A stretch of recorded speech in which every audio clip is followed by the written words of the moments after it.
വേണ്ട പിടിക്കണ്ട. എന്റെ പൊന്നു ഹിറ്റ്ലറെ, ഇതാ ഞാൻ പറഞ്ഞത്, ഈ പ്ലാൻ തീരുമാനിക്കുന്നതൊന്നും നമ്മളല്ലാന്ന്. ഇപ്പൊ തന്നെ കണ്ടില്ലേ, ഇതാരുടെ പ്ലാനാ? ഇതെങ്ങും മറന്നു കളയാനാണ് ഉദ്ദേശം? ഇതോ? ഇതല്ല, നിങ്ങളെ അപകടപ്പെടുത്താൻ നോക്കിയ ആ കാറിന്റെ കാര്യം ഞാൻ പറഞ്ഞത്.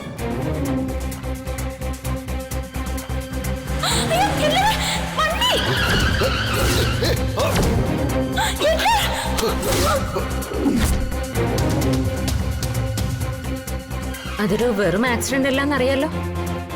അപ്പോ ആ വണ്ടി അവിടെ വന്നതിന് പിന്നിലുള്ള ആളെയും കൂടെ കണ്ടുപിടിക്കണ്ടേ?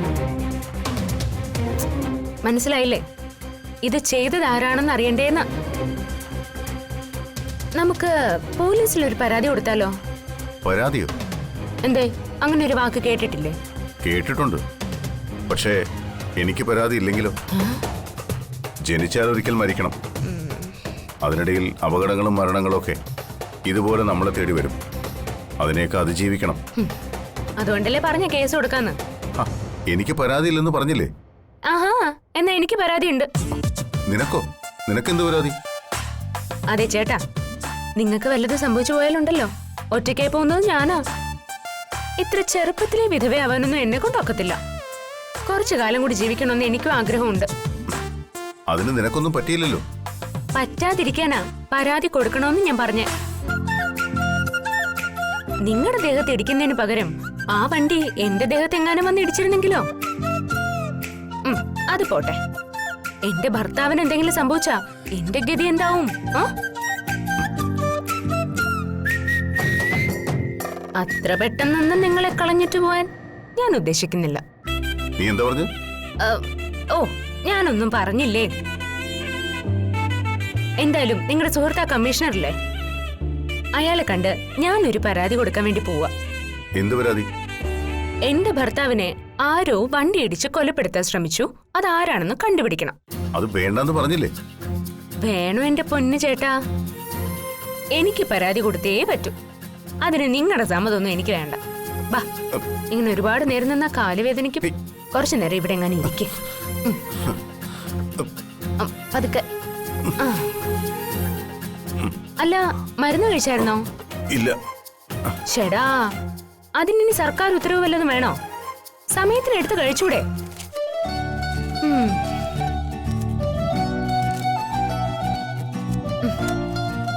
ഇതിനൊക്കെയാ ചേട്ടാ ഭാര്യ കൂടെ തന്നെ വേണോന്ന് പറയുന്നു. ദാ കഴിക്ക്. ആ ആ ആ, ഒരു മിനിറ്റ്.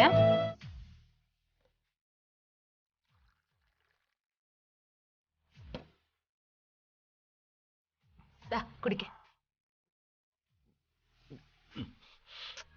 വെള്ളം കുടിക്കേ. ഗുളിക തൊണ്ടേ കുരുങ്ങി ശ്വാസം മുട്ടി മരിക്കണ്ട.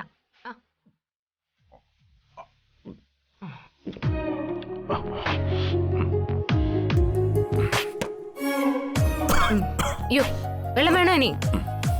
വേണ്ട. ഉറപ്പാണല്ലോ? ഇനി ഇത് കുടിക്കേ. കിടന്നോ, പയ്യെ പയ്യെ.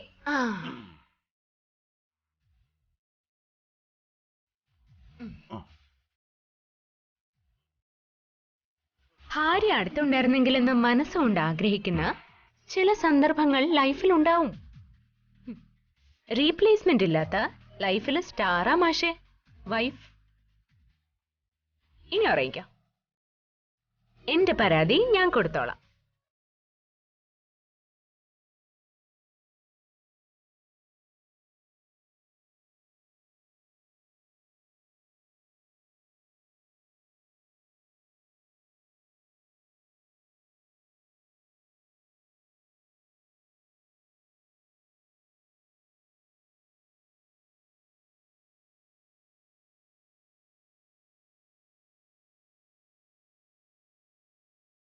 ഹലോ, ഞാൻ അവിടെ വന്ന് കിടക്കണോ?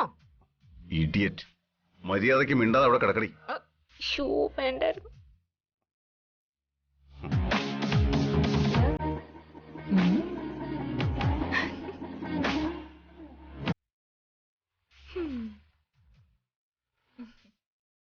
ആ കഥ കിടക്കടി ബേക്കറിക്കാരി. ആ കഥ കിടക്കേ.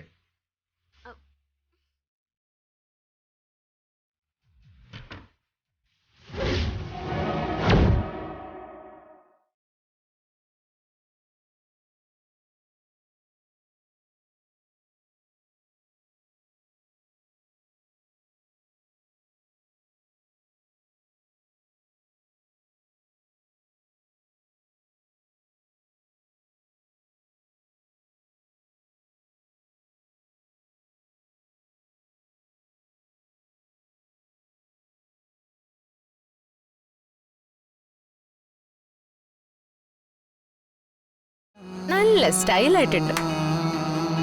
അല്ല ഹിറ്റ്ലറെ, ഞാനൊരു സംശയം ചോദിക്കട്ടെ. നിങ്ങൾ എന്ന് മുതലാ ഈ മീശ പിരിച്ച് വെക്കാൻ തുടങ്ങിയത്? മീശ പിരിച്ച് ഇങ്ങനെ മുകളിലോട്ട് വെക്കുന്നത് നിങ്ങൾ ഭയങ്കര ഗൗരവക്കാരനാണെന്ന് കാണിക്കാനാണോ, അതോ ഉള്ളിലുള്ള പാവത്വം മറച്ചു വെക്കാൻ വേണ്ടിയാണോ? ഇത്രയും നാൾ ഇവിടെ താമസിച്ചിട്ടും ഞാൻ എന്താണെന്ന് നിനക്ക് മനസ്സിലായില്ലേ? അതൊക്കെ എനിക്ക് മനസ്സിലായി. പക്ഷേ ഇതെന്തിനാണെന്ന് മനസ്സിലായില്ല.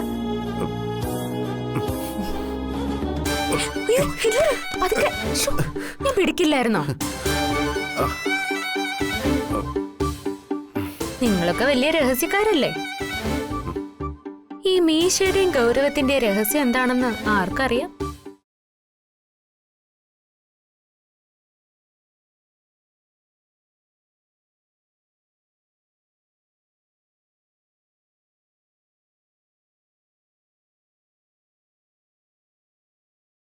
ഞങ്ങളുടെ കുട്ടിക്കാലത്തെ നാട്ടിലെ കൊമ്പ മീശക്കാരൊക്കെ കുട്ടികളെ പിടുത്തക്കാരാണെന്നും പറഞ്ഞ് മമ്മി പേടിപ്പിക്കുമായിരുന്നു.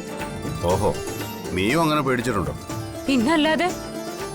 ആ പേടി കൊണ്ടാ പലപ്പോഴും മമ്മി തന്നിരുന്ന ചോറ് ഞാൻ വാങ്ങി കഴിച്ചിരുന്നു. ഈശ്വര, എനിക്ക് ഈ കാഴ്ച വിശ്വസിക്കാമോ? ഇവര് തമ്മിലുള്ള വഴക്കൊക്കെ അവസാനിച്ചോ? ഈ വീട്ടിൽ നിന്ന് എൻ്റെ മോളെ തിരിച്ചു കൊണ്ടുപോകാൻ DK പറയുന്നത് എന്നാണെന്ന് പേടിച്ചിരുന്നതാ ഞാൻ. എനിക്ക് നീ ഈ കാഴ്ച കാണിച്ചു തന്നത് എന്നെ സന്തോഷിപ്പിക്കാനാണോ അതോ ഇനിയും ദുഃഖിപ്പിക്കാനാണോ? അച്ഛാ,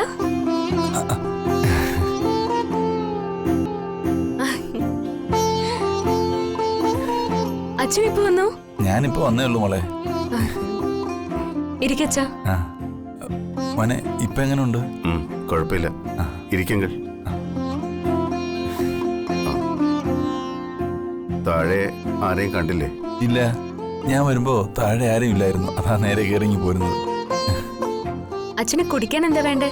ചായയോ കാപ്പിയോ? എന്തായാലും വേണ്ടില്ല മോളെ, മോള് പോയി എടുത്തിട്ട് വാ.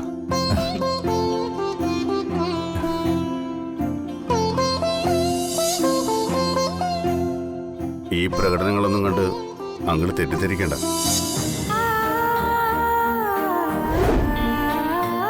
മുമ്പേ നമ്മൾ തീരുമാനിച്ച കാര്യത്തിന് ഒരു മാറ്റമില്ല. മോനെ, നമ്മളൊക്കെ ജീവിക്കുന്നതും പരസ്പരം കാണുന്നതുമായ ഈ നിമിഷത്തെ മാത്രമേ നമുക്ക് സത്യമായിട്ട് കാണാൻ പറ്റൂ. കഴിഞ്ഞു പോയതൊക്കെ ഓർമ്മകളും ഇനി വരാനുള്ളത് പ്രതീക്ഷകളുമാണ്. അതുകൊണ്ട് മോനിപ്പ പറഞ്ഞ കാര്യം സംഭവിക്കും പോലെ സംഭവിക്കട്ടെ. അത് മാത്രമേ എനിക്ക് പറയാനുള്ളൂ. രണ്ടുപേരും മനസ്സിന് ഇഷ്ടമില്ലാതെ ഒരുമിച്ച് ജീവിക്കുന്നതിനേക്കാൾ നല്ലത് പിരിയുന്നത് തന്നെ. പക്ഷേ ഞാനൊരു അച്ഛനാ. എൻ്റെ മോൾ ആയുരാരോഗ്യ സൗഖ്യത്തോടെ ഒരു കുടുംബിനിയായി കൂടുതൽ കാലം ജീവിക്കണമെന്ന് തന്നെ എൻ്റെ ആഗ്രഹം. എല്ലാവരുടെയും എല്ലാ ആഗ്രഹങ്ങളും ഒരിക്കലും നടക്കില്ലല്ലോ. അല്ല, ആ പയ്യന്റെ വീട്ടിൽ നിന്ന് അവർ വന്നിരുന്നു? വന്നിരുന്നു. പെണ്ണിനെയും കണ്ടു പോവുകയും ചെയ്തു. ഇനിയുള്ള കാര്യങ്ങൾ എങ്ങനെ വേണമെന്ന് ആലോചിക്കാനാ ഞാനിങ്ങോട്ട് വന്നത്. അത് മാത്രമല്ല, വേറൊരു കാര്യം കൂടെ ഉണ്ട്. മോൻ സൂക്ഷിക്കണം. ശത്രുക്കൾ ഒരുപാട് പേരുണ്ട്. ഇപ്പൊ ഈ അപകടം പറ്റിയതുകൊണ്ടാണോ? അത് സാരമില്ല. മോനത് സാരമില്ലെന്നൊക്കെ പറയാം. പക്ഷേ ഒരു കാര്യം മോൻ ഓർക്കണം. മോനെ സ്നേഹിക്കുകയും ഇഷ്ടപ്പെടുകയും ചെയ്യുന്ന ഒരുപാട് പേരുണ്ട് ചുറ്റിലും. അവരുടെയൊക്കെ പ്രാർത്ഥന കൊണ്ടാ ഇപ്പൊ ഒന്നും സംഭവിക്കാതെ രക്ഷപ്പെട്ടത്. അറിയാം അങ്കിൾ. പക്ഷേ ആരുടെയും സ്നേഹവും പ്രാർത്ഥനയും ഒന്നും സ്വീകരിക്കാൻ പലപ്പോഴും എനിക്ക് പറ്റാറില്ല. ഞാൻ പോലും അറിയാതെ ഏതോ ഒരു ദിക്കിലേക്ക് എൻ്റെ ജീവിതം ഇപ്പോൾ സഞ്ചരിച്ചുകൊണ്ടിരിക്കുക. അതിൽ വന്നു കയറുന്നവർക്കും അതുമായി ബന്ധപ്പെടുന്നവർക്കും സങ്കടങ്ങൾ കൊടുക്കാൻ മാത്രമേ എനിക്ക് കഴിയുന്നുള്ളൂ. ആർക്കും സന്തോഷം കൊടുക്കാൻ ഇന്നുവരെ എനിക്ക് കഴിഞ്ഞിട്ടില്ല. മോൻ അങ്ങനെ പറയരുത്. മോനെ കാണുന്നതും സംസാരിക്കുന്നതൊക്കെ എനിക്ക് സന്തോഷമാണ്. മോൻ 2 ദിവസം ഞങ്ങളുടെ വീട്ടിൽ വന്ന് നിന്നപ്പോൾ ആ കുടുംബത്തിനുണ്ടായ മാറ്റം, ഞങ്ങളുടെ സന്തോഷം, അതിനൊക്കെ എത്ര നന്ദി പറഞ്ഞാലും മതിയാവില്ല. എൻ്റെ അഭിമാനമാണ് മോനൊന്ന് തിരിച്ചെടുത്ത് തന്നത്. ഒരു കടപ്പാടും ഞാൻ ആഗ്രഹിക്കുന്നില്ലെങ്കിൽ അതിൻ്റെ ഒന്നും ആവശ്യമില്ല. കടപ്പാടുകളൊക്കെ തലയെ കയറ്റി വെച്ചാൽ പിന്നെ പലരോടും കർക്കശമായി പലതും പറയാൻ പറ്റാതാവും. ആരെയും വിഷമിപ്പിക്കാനല്ല, ഞാൻ ഇങ്ങനെയായിപ്പോയി. അങ്കിൾ എന്നോട് ക്ഷമിക്കണം. നമ്മൾ നേരത്തെ തീരുമാനിച്ച പോലെ ഞാൻ പറയുന്ന ദിവസം ജ്യോതി അങ്കിൾ തിരിച്ചു കൊണ്ടുപോയേ പറ്റൂ.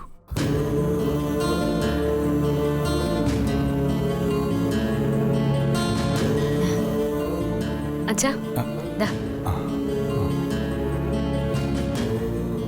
പ്രിയെ കാണാൻ വന്ന ചെക്കൻ എങ്ങനെയുണ്ട് അച്ഛാ? സുന്ദരനാണോ? അത് പറയാനാ തൻ്റെ അച്ഛൻ ഇങ്ങോട്ട് വന്നത്. പയ്യൻ മാത്രമല്ല, കുടുംബക്കാരൊക്കെ നല്ല ആളുകളാണെന്നാ അങ്കിൾ പറയുന്നത്.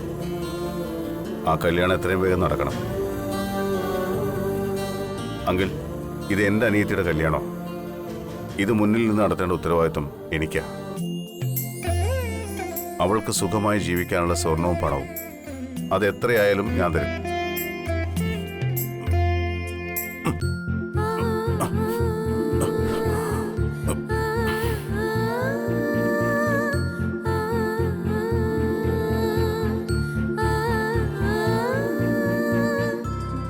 ഇതങ്കിൾ 10 ലക്ഷം രൂപയുണ്ട്. എന്തിനാ മോനെ ഇപ്പൊ ഇത്? വേണം.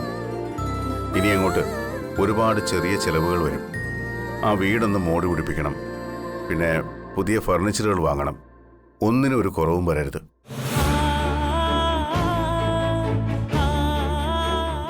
പക്ഷേ കല്യാണം കഴിഞ്ഞ് പ്രിയ ആ വീട്ടിൽ നിന്ന് ഇറങ്ങിക്കഴിഞ്ഞാൽ ഉടൻ ജ്യോതി അങ്കിൾ തിരികെ കൊണ്ടുപോയിരിക്കണം.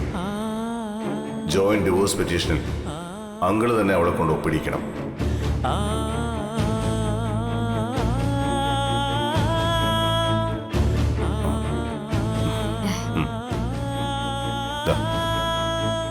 ഇനി എന്തെങ്കിലും പണത്തിന് ആവശ്യമുണ്ടെങ്കിൽ എന്നോട് പറഞ്ഞാൽ മതി, ഞാൻ കൊടുത്തയക്കാം. മോനെ, പണമില്ലാതെ ലോകത്താർക്കും ജീവിക്കാൻ പറ്റില്ല. പക്ഷേ പണമാണ് ലോകത്തിൽ ഏറ്റവും വലുതെന്ന് ഞാൻ വിചാരിക്കുന്നില്ല. കുടുംബം സന്തോഷത്തോടെയും സമാധാനത്തോടെയും ജീവിക്കണം, അത്രയേ ഉള്ളൂ. ഒരു കയറ്റത്തിന് ഒരിറക്കമുണ്ടെന്ന് പറയാറുണ്ട്. മോൻ ഇപ്പം തന്നെ ഈ പണത്തിന് എന്ത് വില നൽകണമെന്ന് എനിക്കറിയില്ല. അച്ഛൻ എന്തിനിങ്ങനെ സങ്കടപ്പെടുന്നേ? എന്റെ ഭർത്താവ് നിറഞ്ഞ മനസ്സോടെ അച്ഛന് തന്നതല്ലേ. അത് സന്തോഷത്തോടെ സ്വീകരിക്കേണ്ട ബാധ്യത അച്ഛനുണ്ട്. പിന്നെ വരാൻ പോകുന്ന കാര്യങ്ങളല്ലേ, അത് നമുക്ക് വരുന്നിടത്ത് വെച്ച് കാണാച്ചാ.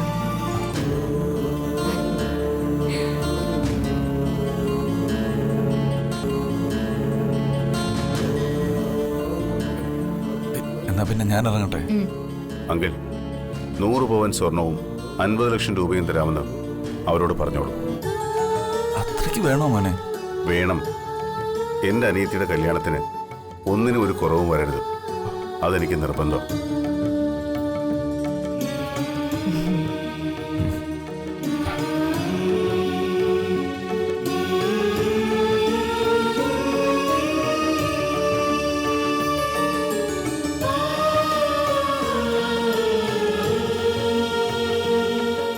അല്ല ഹിറ്റ്ലറെ, നിങ്ങളെന്റെ അച്ഛന് ഇത്രയും കാശ് കൊടുത്ത് സഹായിക്കുമെന്ന് ഞാൻ കരുതിയില്ല. നീ എന്താ വിചാരിച്ചത്? ഞാനിതൊക്കെ വെറുതെ കൊടുത്താണെന്നോ? എനിക്ക് എല്ലാത്തിനും കണക്കുണ്ട്. കണക്ക് വയ്ക്കാതെ ഞാൻ ആർക്കും ഒന്നും ചെയ്യാറില്ല. ഇപ്പൊ കൊടുത്ത ഈ 10 ലക്ഷം നിനക്ക് തരുന്ന നഷ്ടപരിഹാര തുകയിൽ നിന്ന് പിന്നീട് ഞാൻ കുറച്ചോളാം. അത് കൊള്ളാം, അടിപൊളി. നിങ്ങളൊരു തിരുമണ്ടൻ തന്നെ. എന്റെ പൊന്ന് ഹിറ്റ്ലറെ, നിങ്ങൾ എനിക്ക് തരുന്ന ഈ നഷ്ടപരിഹാര തുക മാത്രമല്ല, ഇപ്പൊ കൊടുത്ത 10 ലക്ഷവും പോക്ക. ആകെ മൊത്തം നഷ്ടക്കച്ചവട. എന്റെ അനിയത്തിയുടെ കല്യാണത്തിന് നിങ്ങൾ എത്ര പൊന്നും പണവും കൊടുത്താലും, എന്റെ അച്ഛന് എന്തൊക്കെ കൊടുത്ത് സന്തോഷിപ്പിച്ചാലും, ഈ ഞാൻ അമരാവതിയിൽ നിന്ന് ഇറങ്ങിപ്പോകുന്ന പ്രശ്നമില്ല. മനസ്സിലായില്ലേ? എന്നെ ഇവിടെ നിന്ന് ഇറക്കി വിടാന്ന് നിങ്ങൾ സ്വപ്നം പോലും കാണണ്ടാന്ന്. ഞാൻ പോവില്ല. അതെ, ഞാൻ കുറച്ച് വെള്ളം ചൂടാക്കി വെക്കട്ടെ. കയ്യിലും കാലിനും ചൂട് പിടിക്കാനുള്ള സമയമായി. ഇല്ലടി, നീ എത്രയൊക്കെ കിടന്ന് ബഹളം വെച്ചാലും നിന്നെ ഞാൻ ഇവിടുന്ന് ഇറക്കി വിടുക തന്നെ ചെയ്യും.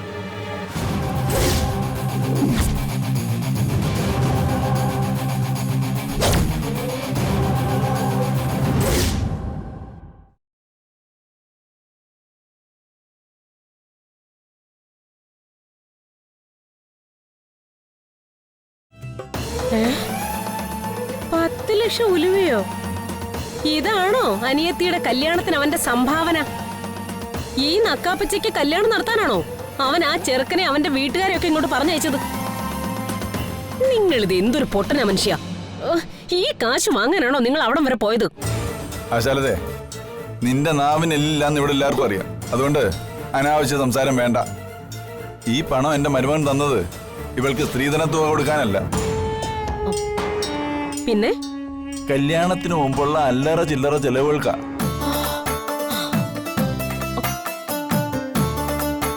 വീടിന് പെയിന്റ് അടിക്കാനും അത്യാവശ്യം ഫർണിച്ചർ വാങ്ങിക്കാനും മറ്റു ചില ചെലവുകൾക്കാ DK തന്നത്. ഓ, അത് ശരി. ഞാനങ്ങ് പേടിച്ചു പോയി. ചെക്കന് സ്ത്രീധന തുക കൊടുക്കുന്ന കാര്യം നിങ്ങൾ അവനോട് പറഞ്ഞോ? 250 പവൻ തന്നെയല്ലേ നിങ്ങൾ അവനോട് പറഞ്ഞത്? അമ്മ എന്തൊക്കെയാ പറയുന്നേ? അച്ഛൻ അവിടെ ചെന്ന് DKയോട് പറയാൻ പറ്റുമോ 250 പവൻ കൊടുക്കണമെന്ന്? അങ്ങനെ പറയുന്നത് തന്നെ നാണക്കേടല്ലേ അമ്മേ? ഓ, ഒരു നാണക്കേടുമില്ല. കരയുന്ന കുഞ്ഞിനെ പാലുള്ളൂ. നാവ് ഉയർത്തി ചോദിച്ചാലേ വല്ലതും കിട്ടൂ. കയ്യിൽ പൂത്ത കാശുണ്ടല്ലോ, പിന്നെ തന്നാലെന്താ? കേട്ടില്ലേ അവള് പറയുന്നത്? എന്തോ അവകാശം ചോദിക്കുന്നത് പോലെ. എടി, നിന്റെ ആരെങ്കിലും സമ്പാദിച്ചു വെച്ചിരിക്കുന്ന അവിടെ? അതോ അവിടെ പണം കാണിക്കുന്ന മരമല്ലോ ഉണ്ടോ? എടി, എന്റെ മോളെ അങ്ങോട്ട് കെട്ടിക്കൊണ്ടുപോയി എന്നുള്ള ബന്ധം മാത്രമല്ലേ ഉള്ളൂ. അതിനാണോ ഇത്രയും കാശും സ്വർണവും ഒക്കെ ചോദിക്കാൻ നീ പറയുന്നത്? എന്റെ മനുഷ്യ, കല്യാണം നടത്തുമ്പോ നല്ല അന്തസ്സായിട്ട് നടത്തണം. അതിനെ നല്ല സ്ത്രീധനം കൊടുക്കണം. ഇല്ലെങ്കിലേ ചെന്ന് കയറുന്ന വീട് എന്റെ മോൾക്ക് നരകമായിരിക്കും. അത് ഓർമ്മ വേണം. അതോർത്ത് നീ പേടിക്കണ്ട. DK നല്ല അന്തസ്സായിട്ട് തന്നെ ഈ കല്യാണം നടത്തും. 100 പവനും 50 ലക്ഷം രൂപയും സ്ത്രീധനമായിട്ട് കൊടുക്കാന്നാ മരുമോൻ പറഞ്ഞിട്ടുള്ളത്.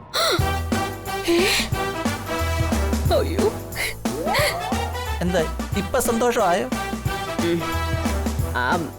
സന്തോഷം ആയോ എന്ന് ചോദിച്ചാ എനിക്ക് അത്രയ്ക്ക് സന്തോഷമൊന്നും ആയിട്ടില്ല.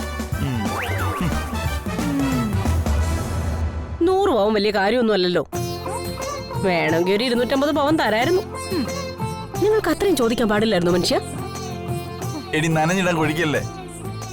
ഇത് അവൻ നല്ല മനസ്സോടെ തരുന്ന 100 പവനും 50 ലക്ഷം രൂപയും കൊടുത്ത് നമ്മുടെ മോളെ കെട്ടിക്കാൻ പറ്റുമെന്ന് നമ്മൾ സ്വപ്നത്തിൽ പോലും വിചാരിച്ചാണോ? അതവൻ ചെയ്യുന്നില്ലേ. അതവന്റെ നല്ല മനസ്സ്. ഞാനൊന്ന് പോയി നോക്കിയാലോ? എങ്ങോട്ട്? അമരാവതിയിലേക്ക്. മിണ്ടി പോരുത്. ഓ, നിന്റെ കാലാ മുറ്റത്ത് കുത്തിയ തല്ലി ഓടിക്കും ഞാൻ. മനസ്സിലായി? ഇങ്ങനെ നിങ്ങൾ തമ്മിൽ വഴക്കിടാനാണെങ്കിൽ എന്നെ കെട്ടിക്കാതിരിക്കുന്നത് നല്ലത്. എനിക്ക് കല്യാണം വേണ്ട. മതിയായില്ലേ? നിർത്തണേ. നിന്നെ കല്യാണം കഴിച്ചു വിടാനുള്ള കൊതി കൊണ്ടൊന്നുമല്ല ഞാനിതൊക്കെ ചെയ്യുന്നത്. ഒരിക്കലുണ്ടായ നാണക്കേട് ഈ കുടുംബത്തിൽ ആവർത്തിക്കാതിരിക്കാനാ. മനസ്സിലായടി? ആ